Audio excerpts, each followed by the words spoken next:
ದೀಪೋತ್ಸವ ಇಂದು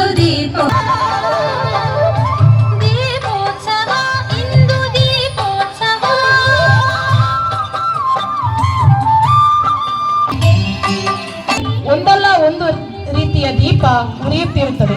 ಬತ್ತಿ ಈ ಜಗತ್ತಿಗೆ ಬೆಳಕನ್ನು ನೀಡಿದರೂ ಅದರ ಅಡಿ ಭಾಗದಲ್ಲಿ ಕತ್ತಲಿರುತ್ತದೆ.